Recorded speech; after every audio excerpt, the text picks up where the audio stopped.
Hello guys, welcome you all to my YouTube channel ASN CSS Mir Sharma. So इससे पहले जो मैंने अपनी वीडियो अपलोड करी है अभी मैंने अपलोड करी है थोड़ी देर पहले ही regarding the strategy of English. अब जो मैं अपनी वीडियो अपलोड कर रहा हूँ ये वाली, इसके अंदर मैं आपको बताऊंगा कि कैसे मैंने अपने GS के अंदर स्कोर 50 आउट ऑफ 75 लेके आया एंड किस तरीके से मैंने GS को जिस टाइम पे मैंने स्टडी किया एंड जिस तरीके से स्टडी किया, जिसकी वजह से मेरे काफ़ी अच्छे स्कोर प्री में भी आया था। प्री में मेरे 35 के आसपास मेरा स्कोर था out of 50 and in mains मेरा जो स्कोर था वो मैंने बता दिया आपको 50 आउट ऑफ 75 था। सो कैसे मैंने इतना अच्छा स्कोर किया, बिकॉज इतने स्कोर को काफ़ी अच्छा स्कोर मानते हैं CGL के अंदर, क्योंकि क्या है कि जो GS है, GS का पार्ट बहुत ज़्यादा वास्ट होता है, बहुत ज़्यादा वास्ट सिलेबस होता है। इसमें आपको जो पढ़ना होता है बहुत सिलेक्टिवली लेके पढ़ना होता है अगर आपको अच्छा स्कोर करना है तो। बाकी अगर आप सोचते हो कि मैं 75 ले आऊँगा या फिर 50 आउट ऑफ 50 ले आऊँगा, तो वो नियर टू इम्पॉसिबल है, वो नहीं हो पाता। सो रियलिटी चेक लेते हुए चलेंगे एंड मैं आपको ये नहीं बोलूँगा कि भाई मैं आपको 75 आउट ऑफ 75 मैं आपको दिलवा दूंगा। जो चीज़ मैं खुद भी नहीं कर पाया तो मैं आपको नहीं बोलूँगा कि आप वो चीज़ कर पाओगे, क्योंकि वो चीज़ नियर टू इम्पॉसिबल है। सो पहली चीज़, मैं अपना जो भी जिस जगह से मैं पढ़ा हूँ वो मैं सारा जो डिटेल है वो अपनी डिस्क्लेमर जो हमारा डिस्क्रिप्शन है इस वीडियो का उसके अंदर मैं सारा शेयर कर दूंगा। और इसके अलावा मैं भी एक और चीज़ करने वाला हूँ कि मैं हर सब्जेक्ट की जो प्लेलिस्ट है मैं वो बनाऊंगा, पब्लिक प्लेलिस्ट बनाऊंगा, ताकि उससे क्या है कि आपको हेल्प मिले कि आप किस कंटेंट को लेकर पढ़ सकते हो, किस कंटेंट को लेकर आप आगे चल सकते हो एंड क्या क्या आपको पढ़ना है, क्या क्या आपको नहीं पढ़ना है। क्योंकि आप जितना ज़्यादा पढ़ने की सोचोगे उतना ज़्यादा आपके पास टाइम कम रहता जाएगा, क्योंकि आप देखोगे कि 90 डेज बहुत ज़्यादा टाइम नहीं होता है, सिर्फ 3 महीने बचे हैं CGL 2025 आने में, तो आपके पास बहुत कम टाइम है। एंड किस तरीके से आपको GS प्रिपेयर करना है वो सारा मैं आपको इस वीडियो के अंदर बताऊंगा। तो चलिए शुरू करते हैं।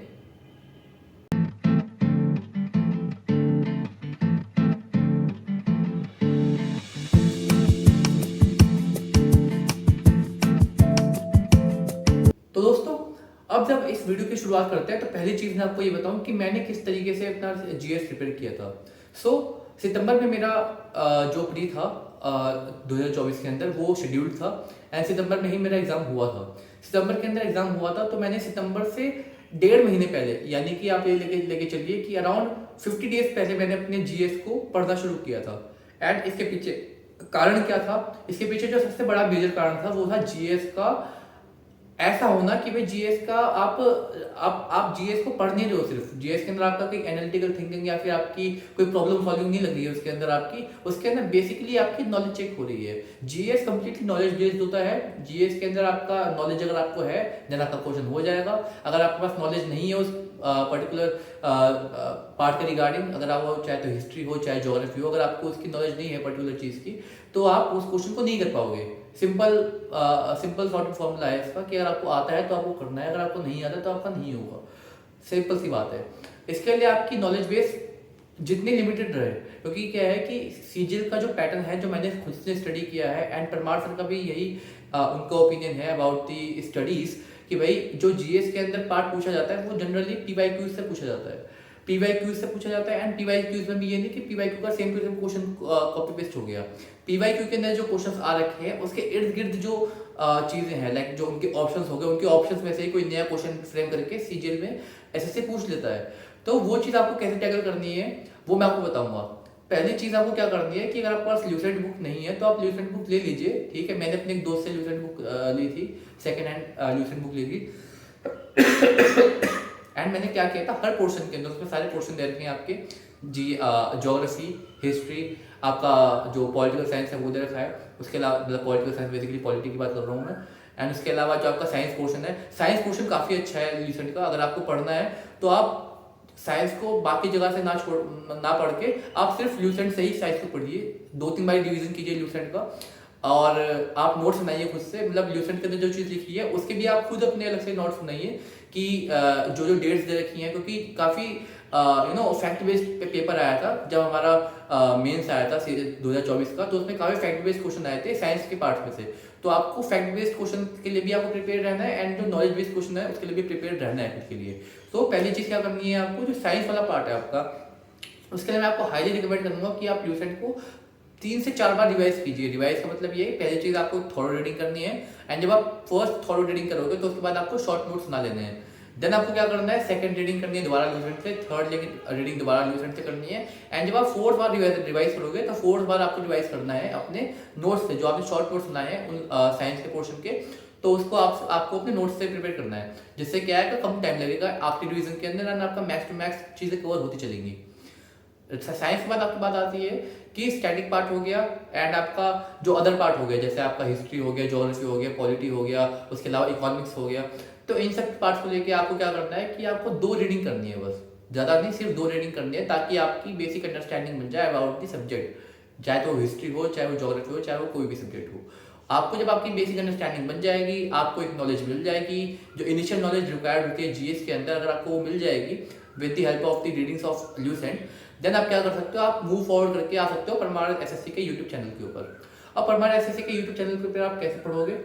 सबसे पहली चीज जो आपको पढ़नी है वो है एफआरबी लेक्चर्स। एफआरबी लेक्चर्स आप पढ़ोगे तो एफआरबी लेक्चर्स के अंदर पढ़ाने का जो तरीका है परमार सर का, वो ऐसा है कि उसमें आपके माइंड मैप्स बना रखे हैं।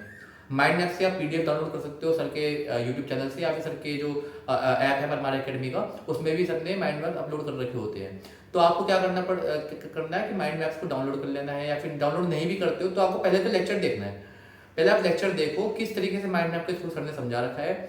माइंड मैप्स का मेन पर्पस होता है कि आप खुद अपने माइंड के अंदर मैपिंग करो कि हाँ इस पर्टिकुलर पार्ट से क्या क्या चीज़ें एसोसिएटेड है, इस पर्टिकुलर टॉपिक से क्या क्या चीज़ें एसोसिएटेड है, फिर उस चीज़ से जो हमारा नेक्स्ट टॉपिक रहेगा उसके अलावा, तो उससे हम कितनी कितनी इन्फॉर्मेशन ले सकते हैं, क्या क्या इन्फॉर्मेशन लास्ट प्रीवियस ईयर में पेपर में आ चुकी हैं, क्या क्या इन्फॉर्मेशन आगे फ्यूचर में क्वेश्चन से पेपर में आ सकती हैं।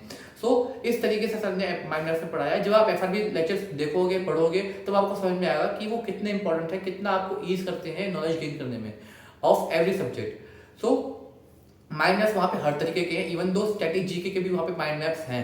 तो आपको एफआरबी लेक्चर्स तो सारे ही देखने हैं। एफआरबी का है मतलब फर्स्ट रिवीजन बैच या फिर फाइनल रिवीजन बैच करके उनका जो है एफआरबी का फुल फॉर्म रहता है। तो एफआरबी के आप लेक्चर सर्च करोगे बाय परमार एसएससी, तो आपको इजीली यूट्यूब चैनल के ऊपर उनके मिल जाएंगे। एंड सीरीज वाइज उनके सारे लेक्चर्स हैं। जैसे ज्योग्राफी का एफआरबी अलग है, जिसके अंदर सारे ज्योग्राफी के टॉपिक्स हैं, सारे चैप्टर्स हैं, कुछ भी छूटा नहीं है, कुछ भी मिसिंग नहीं है। उसके अलावा हिस्ट्री हो गई, पॉलिटी हो गई, हर चैप्टर का, हर सब्जेक्ट का अलग से एफआरबी है, और उसके अंदर अलग अलग डिफरेंट लेक्चर्स हैं। वो उन्होंने प्लेलिस्ट के फॉर्म में बना रखा है, तो आपको इजीली देख सकते हैं। तो पहली चीज़ आपको पढ़नी है एफआरबी। एफआरबी लेक्चर्स देखने के बाद आपको क्या करना है कि 2-3 बारी आपको एफआरबी लेक्चर्स की रिवीजन करनी है। बहुत ज़्यादा टाइम नहीं लगता, एक सिंगल लेक्चर भी जो है वो 15 से 20 मिनट का है। तो वो बेसिकली एक फास्ट रिवीजन है, जिसके अंदर आपको क्या है कि 15 से 20 मिनट के अंदर वो कंप्लीट टॉपिक आपका रिवाइज हो जाएगा। एंड उसी तरीके से आपको रिवाइज करना है पूरा जीएस, क्योंकि जीएस के अंदर आप अगर एक ही सब्जेक्ट को आप एक घंटा, एक टॉपिक को एक घंटा देना शुरू करोगे तो आप नहीं कर पाओगे, उसको सिलेबस को कवर नहीं कर पाओगे। तो जिस तरीके से मैं आपको बता रहा हूँ आप उसी तरीके से फॉलो करना। एफआरबी के आप 2-3 रिवीजन जब कर लोगे तो उसके बाद आपको 2 रिवीजन करने हैं 1 शॉट लेक्चर्स के। 1 शॉट लेक्चर्स क्या है कि एक सिंगल वीडियो के अंदर पूरा सब्जेक्ट कवर्ड है, लाइक पूरी हिस्ट्री कवर्ड है एक सिंगल वीडियो के अंदर, पूरी ज्योग्राफी कवर्ड है, पूरी पॉलिटी कवर्ड है।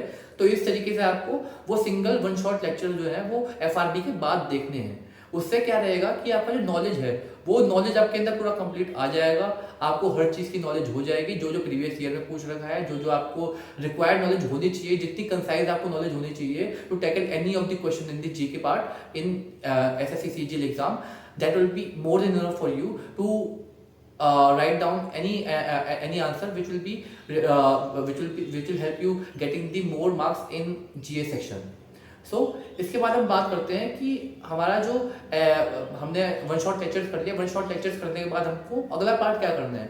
तो 1 शॉट लेक्चर के बाद आपको क्या करना है कि आपको पीवाईक्यू सीरीज देखनी है। PYQ series most important series है, हर टॉपर, हर रैंकर इसको रिकमेंड करता है, बिकॉज इसकी एक वैल्यू है।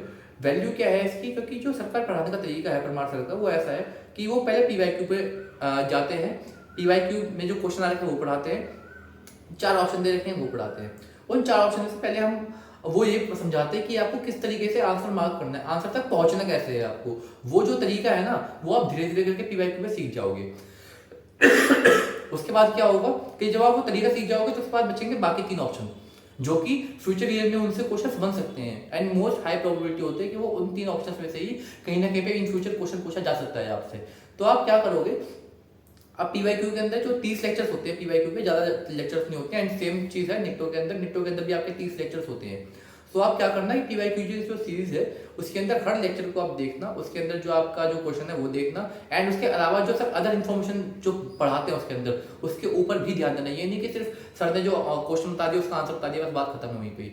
सर जो उसके अलावा भी इन्फॉर्मेशन दे रहे हैं वो भी बहुत इंपॉर्टेंट है, बिकॉज सर ने बहुत अच्छे से एनालिसिस कर रखा है परमार सर ने, एंड उसी वजह से बच्चों का ट्रस्ट है उनके ऊपर, एंड मैं भी नहीं हर टॉपर उनको सजेस्ट करता है। क्यों? क्योंकि उनका जो पढ़ाने का तरीका ऐसा है, एंड सेकंड थिंग कि जो वो एडिशनल इन्फॉर्मेशन बताते हैं कई बार क्वेश्चन उन्हीं में से ही फंस जाते हैं। तो आपको PYQ की हर एक चीज में, हर एक जो चीज सर लिख रहे हैं उसके ऊपर फोकस करना है, एंड वो चीज पढ़नी है। आपको दो बार आप उसका रिवीजन करेंगे, एक बार सिंगल आप जो पूरी वीडियो थॉरली देखोगे, एंड सेकंड टाइम आप रिवीजन करोगे PYQ सीरीज के जितने भी लेक्चर्स हैं सबका, तो आपका इजीली PYQ वाला पार्ट भी कंप्लीट हो जाएगा।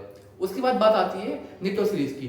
निटो सीरीज को जनरली लोग पढ़ते हैं मेंस के टाइम पे, लेकिन मैं आपको सजेस्ट करूंगा जो पिछले बार का निटो सीरीज था आप उसको भी पढ़ के जाइए, बिकॉज इस टाइम पे जितना मेरी समझ में आया, मेरी सुनाई में आया कि इस बार का जो सीजीएल का एग्जाम होगा वो एक टफर पार्ट पर रहेगा as compare to the previous year examinations. So आपको हर तरीके से खुद को प्रिपेयर करके चलना है। तो निटो सीरीज के अंदर क्या करते हैं कि जो ऐसे क्वेश्चन होते हैं जिसके अंदर स्टेटमेंट बेस्ड क्वेश्चन होते हैं, उस क्वेश्चन को आपको कैसे टैकल करना है, किस तरीके से आप निटो के जो ट्रिक्स है वो लगा सकते हो in order to reach the right option. तो आप वो किस तरीके से रीच कर सकते हो, किस तरीके से आपकी स्ट्रेटेजी रहनी चाहिए उस राइट आंसर तक पहुंचने की, वो आपको निटो सीरीज में सिखाया जाता है, ट्रेन किया जाता है आपके माइंड को कि आप किस तरीके से उस ऑप्शन तक पहुंचोगे, उस राइट ऑप्शन तक पहुंचोगे। क्योंकि सबसे ज्यादा मुश्किल पार्ट जो क्वेश्चन का होता है वो यही होता है। फैक्चुअल बेस्ड क्वेश्चन ऐसा रहेगा कि आपको आता होगा तो आप कर लोगे, नहीं आता होगा तो नहीं करोगे। लेकिन जो स्टेटमेंट बेस्ड क्वेश्चन होते हैं उसमें मल्टीपल स्टेटमेंट्स होती हैं, एक भी स्टेटमेंट अगर आपने गलत इंटरप्रेट कर ली तो उससे आपका पूरा क्वेश्चन गलत हो जाएगा। तो इसलिए जो निटो सीरीज है आप वो भी प्री से पहले करके ही जाइएगा। एंड निटो सीरीज भी ऐसा नहीं कि एक एक 1.5 घंटे के लेक्चर होते हैं, एंड मुश्किल से 30 लेक्चर होंगे उसके अंदर, तो बहुत इजीली कवर हो जाएगा। एंड मैंने आपको अब इन टोटल में 4 चीजें बता चुका हूँ मैं। पहली चीज आपको ल्यूसेंट का जो पहला जो ल्यूसेंट का मैंने आपको बताया है रीडिंग करनी है, तो ल्यूसेंट का आप रीडिंग वाला पार्ट खत्म कीजिए। उसके अलावा जो साइंस का पोर्शन है, साइंस का पोर्शन आप बहुत अच्छे से पढ़िए ल्यूसेंट से। उसके अलावा जो बात आती है FRB लेक्चर्स की, FRB lectures, one shot lectures, उसके अलावा आपका PYQ सीरीज, एंड देन आपका निटो सीरीज। ये 4 चीजें हैं जो आपको करनी ही करनी है। मैं कभी ये नहीं बोलता किसी को कि हाँ भाई आप ये भी पढ़ लो वो भी पढ़ लो। आपने मेरी हर वीडियो में देखा होगा कि मैं आपको एक कंसाइज चीज बता रहा हूँ, जितना कम से कम आप पढ़ो और जिससे ज्यादा से ज्यादा आप आउटपुट निकाल सको उतना ही बेहतर है। ओके, कम दिन बचे हैं, मैं ये वीडियो उनके लिए भी बता रहा हूँ जो ऑलरेडी काफी अच्छा पढ़ चुके हैं, और मैं ये वीडियो उनके लिए भी बता रहा हूँ जो अभी तैयारी में भी स्टार्ट कर रहे होंगे या फिर थोड़ा बहुत ही उन्होंने पढ़ा होगा। तो जितना मैं आपको बता रहा हूँ अगर आप उतना भी पढ़ लोगे इन लास्ट 90 डेज के अंदर, that will be more than enough for you. And मैं आपको हाईली सजेस्ट करूंगा कि जो जीएस का पार्ट मैंने आपको बताया है ये इजीली कवर हो सकता है 45 टू 50 डेज के अंदर। तो आपको मेरी हाईली रिकमेंडेशन जो रहेगी वो यही रहेगी कि आप जीएस के पोर्शन को अभी के लिए आप साइड करके चलें, अभी के लिए आपका अपना फोकस रखें मैथ्स के ऊपर, रीजनिंग के ऊपर और इंग्लिश के ऊपर। इन 3 के ऊपर आप बहुत अपना हार्ड फोकस रखिए। उसके अलावा जब जीएस का फोकस रखने वाला टाइम आएगा वो रहेंगे आखिरी के 50 दिन। जब आपके आखिरी के 50 दिन रहे तब आप ये चीज़ करनी शुरू करिए। मैं आपको गारंटी से कह रहा हूँ कि आपके स्कोर बहुत इजीली 30 क्रॉस कर जाएंगे जीएस के अंदर, प्री के अंदर। एंड अगर आप जितना मैंने बताया आपको बाय हार्ट करके चलते हो, कि जैसे मैंने बताया है आप वर्ड टू वर्ड मेरे वर्ड को समझ के चल रहे हो, जो मैंने आपको बताई है 4 चीज़ें, उसके अलावा ल्यूसेंट मैंने आपको बताई है, आप इन चीज़ों को अगर आप बाय हार्ट करते चलोगे तो मैं आपको गारंटी लिख के दे रहा हूँ कि आप अराउंड 40 टू 35 आप इजीली स्कोर कर सकते हो जीएस के अंदर। एंड ये बहुत अच्छा स्कोर है जीएस के अंदर अगर आप कंपेयर करो with the other student which are there in the competition with you. And you just need to focus on that one seat which is there for you. आपको सीट छीननी पड़ेगी।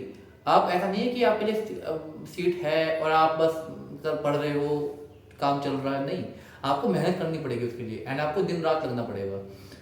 सो ये जो वीडियो है ये काफ़ी शॉर्ट इसलिए रही है क्योंकि इसके अंदर आपके जीएस के अंदर बहुत कंसाइज मैंने आपको बताया है। क्योंकि जीएस के अंदर आप जितना ज़्यादा पढ़ने की सोचोगे ना उतना ज़्यादा आप फंसोगे।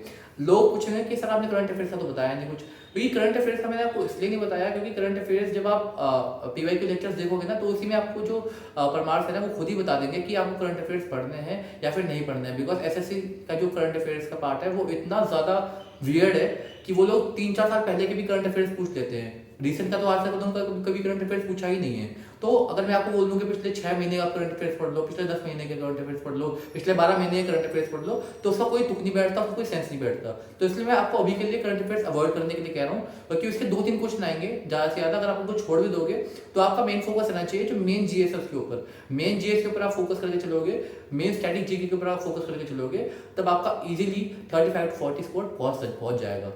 सो इसी के साथ मैं इस वीडियो को यहीं पे रोकता हूँ। एंड आपसे हाईली रिक्वेस्ट मेरी ये रहेगी कि आप जितना ज़्यादा मैंने आपको बताया है आप उतना ही फोकस कीजिए उसके ऊपर, क्योंकि आप जितना ज़्यादा सोचोगे, जितना ज़्यादा ओवर थिंक करोगे, उतना ज़्यादा आप बैकफुट पे आते जाओगे। सो जितना मैं आपको समझा रहा हूँ आप उतना करते चलिए, मेरी बातों को आप बाय हार्ट करते चलिए। मैं आपको जेन्युइनली ये बात समझा रहा हूँ कि आप इजीली स्कोर कर पाओगे इतना कि आप री को क्लियर कर दोगे।